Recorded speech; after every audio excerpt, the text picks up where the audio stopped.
دیکھیے دجال اکبر کے بارے میں جو احادیث ہیں، ایک بات تو یہ کہ وہ کانا ہوگا ایک آنکھ سے، اس کے ماتھے پر لکھا ہوا ہوگا کافارا، ہر مومن پڑھ لے گا چاہے پڑھا لکھا ہو یا نہ ہو۔ وہ خدائی کا دعویٰ کرے گا، اور اس کی قوتیں کتنی ہوں گی ذرا نوٹ کیجئے۔ لا تزع قریۃ الا حبطها فی 40 لیلۃ، مسلم شریف کی روایت ہے۔ پوری دنیا میں ایک ایک بستی کے اندر وہ گھوم جائے گا صرف 40 دنوں میں۔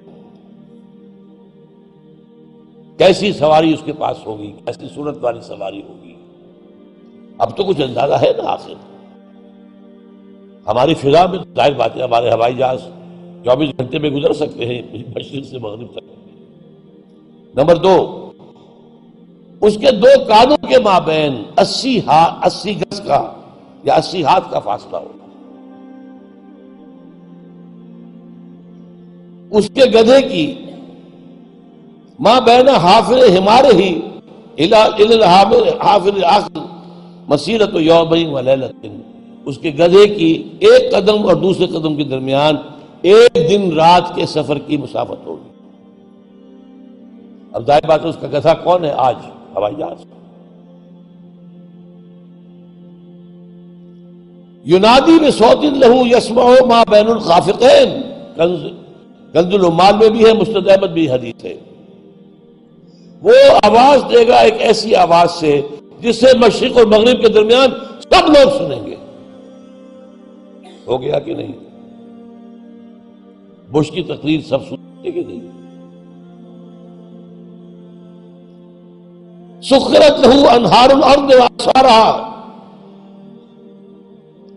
یامر السماء فتمطر والارض فتنبت، اس کے لیے تمام دریا اور پوری زمین کو سخر کر دی جائے گی۔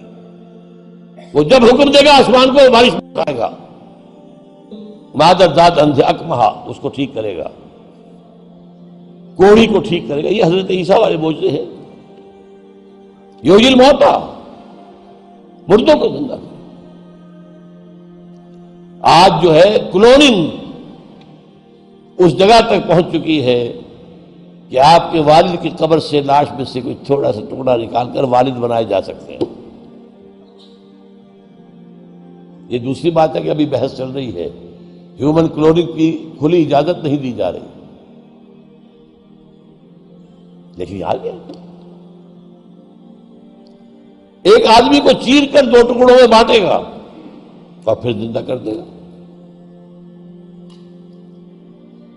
وَيَبْعَثُ مَعَهُ یا يُبْعَثُ مَعَهُ الشَّيَاطِينُ عَلَى صُورَةِ مَنْ قَدْ مَاتَ مِنَ الْآبَاءِ وَالْأُمَّهَاتِ وَالْإِخْوَانِ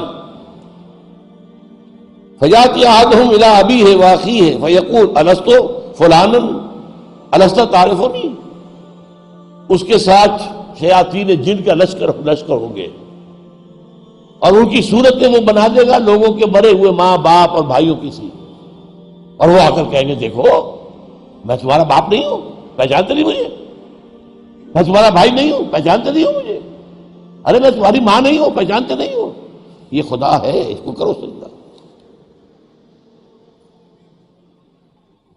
عام کفر و الحاد۔ اور ایک بات جو سب سے اہم ہے جو آج شروع ہو چکی ہے اور میں تفصیل بیان کر چکا ہوں، کائرو کانفرنس اور بیجنگ کانفرنس اور بیجنگ +5 کانفرنس، اور وہ بھی یونائٹڈ نیشنز کے تحت، آخر من یخرج الیہ النساء، آخر میں جو اس کی پیروی کے لیے نکلے گی گھروں سے وہ عورتیں ہوں گی۔ حتی ان الرجل لیرجع الی امہ وابنتہ واختہ وعمتہ فیوثقها، یہاں تک کہ ایک بندہ مومن جائے گا دوڑ کر اپنے گھروں میں، اپنی ماں کو، بہن کو، بیٹی کو، بیوی کو باندھ کر جکڑ کر رکھنے کی کوشش کرے گا، اور وہ رسیاں توڑا کر اس دجال کے پیچھے بھاگے گا۔ وہ نقشہ ہے آج۔ ایک حکم پر یہ شیطان مشرف جو ہے ہمارے ہاں 30% سیٹیں عورتوں کے لیے مقرر کر دی۔ بھائی امریکہ تک میں نہیں ہے، تو ان کی پیروی کر رہے ہو، وہاں بھی نہیں ہے یہ ہم ان سے بڑھ کر ان کے مقاصد کی تکمیل میں ان سے آگے جا رہے ہیں۔ اب دیکھتے دیکھتے ہماری بات کو دیکھ کر انڈیا کے اندر بھی آیا ہے کہ 30% سیٹیں سب کی جو ہے خاص کر دی جائیں عورتوں کے لیے، وہاں وہ نہیں ہو پا رہا، جمہوری حکومت ہے، اختلافات ہو رہے ہیں، ابھی بحثیں چل رہی ہیں۔ اور یہاں کیا تھا، مشرف ایک حکم، اور کوئی نہیں بولا، کوئی مذہبی لیڈر نہیں بولا یہ کیا کر رہے ہو، کوئی سیاسی لیڈر نہیں بولا کیا کر رہے ہو۔ ان کی گھٹی میں سیاست پڑ چکی ہے۔ خطرہ یہ تھا کہ ہم نے اگر ایسی کوئی بات کی تو یہ الیکشن پوسٹ پون کر دے گا، اور الیکشن بنا ہوا ان کا ایک عام طریقہ۔ بہرحال یہ دجالیت جو ہے، دجال اکبر یہ آنا ہے، یہ ہوگا کون، اس میں احادیث کے اندر اختلاف ہے۔ ایک واقعہ یہ بھی ملتا ہے کہ حضور ہی کے زمانے میں یہودیوں میں ایک بچہ پیدا ہوا، ابن سیاد، وہ بڑا غیر معمولی قسم کی صلاحیتیں اس میں تھی، وہ اپنی پیٹھ کے پیچھے سے بھی دیکھتا تھا، وہ سوتا تھا تو اس کا دل نہیں سوتا تھا، وہ پوری طریقے سے اس کے حواس جو ہیں وہ بیدار رہتے تھے۔ تو حضور نے اس کے کچھ حالات وغیرہ کا باقاعدہ مشاہدہ کیا، یہ سوچتے ہوئے کہ شاید یہی دجال بن جائے۔ حضرت عمر نے کہا بھی کہ آپ مجھے حکم دیں میں اس کی گردن اڑا دوں، فرمایا نہیں، اگر تو یہ وہ ہے تو اسے قتل کریں گے عیسیٰ ابن مریم، تم قتل کرنے والے نہیں ہوں گے، اور اگر یہ وہ نہیں ہے تو خام کا ناحق خون کا جو ہے تمہارے اوپر الزام آ جائے۔ پھر ایک صحابی رضی اللہ تعالی عنہ تمیم داری، وہ عیسائی تھے، اسلام لائے تھے، وہ کسی بحری سفر پر گئے تو طوفان جو ہے ان کے جہاز کو لے کر ادھر ادھر کئی ایک مہینے تک، اس سے بھی زیادہ، موج ادھر لے گئی پھر ادھر لے گئی پھر ادھر لے گئی، حتیٰ کہ ایک جزیرے میں جا کے ان کا اترنا ہو گیا، وہاں کوئی نہیں تھا، غیر آباد۔ اندر کچھ گئے تو انہیں ایک عجیب سی مخلوق نظر آئی، جساسہ، کہ نہ اس کا پتہ چلتا تھا منہ کدھر ہے دم کدھر ہے۔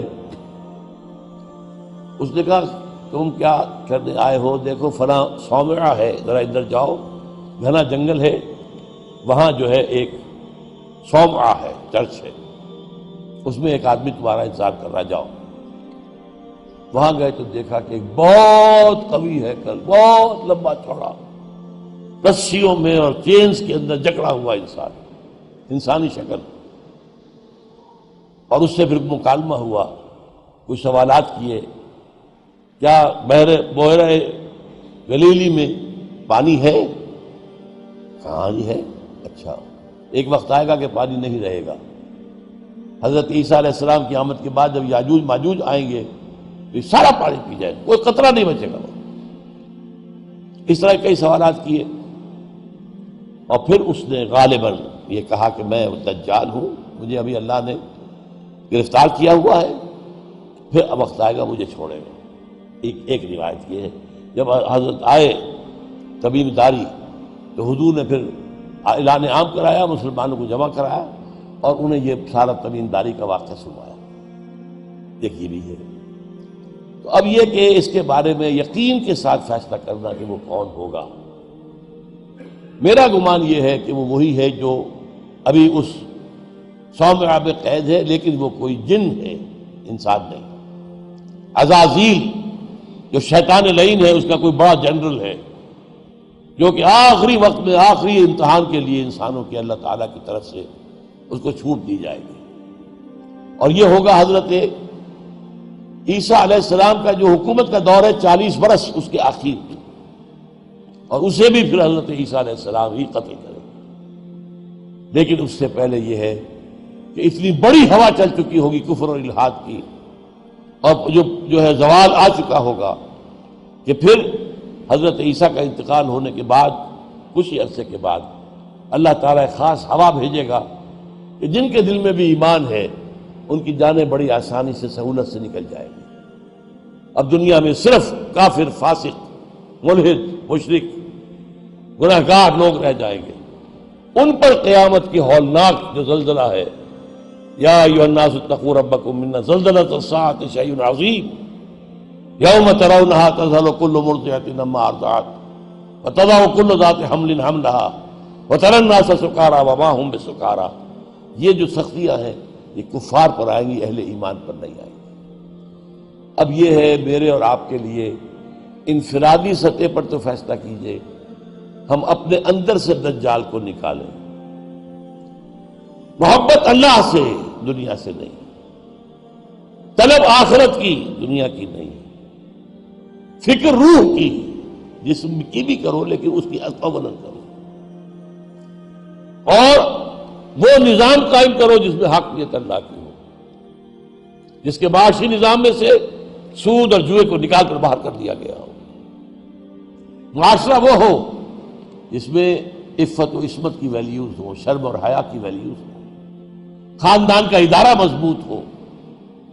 یہ سارا کام اجتماعی سطح پر، اور خود اپنے ایمان کو اتنا مضبوط کرو کہ اگر ہماری اپنی زندگی میں وہ دجال اکبر کے آنے کا وقت ہو جائے تو ہم اس کی سختیوں کو جھیل سکیں، برداشت کر سکیں، ان امتحانات میں سے گزر سکیں اور ایمان کے اوپر ثابت قدم رہ سکیں۔ اللہ تعالی ہمارا مددگار ہو۔ اقول قولی ھذا واستغفر اللہ لی ولکم ولسائر المسلمین والمسلمات۔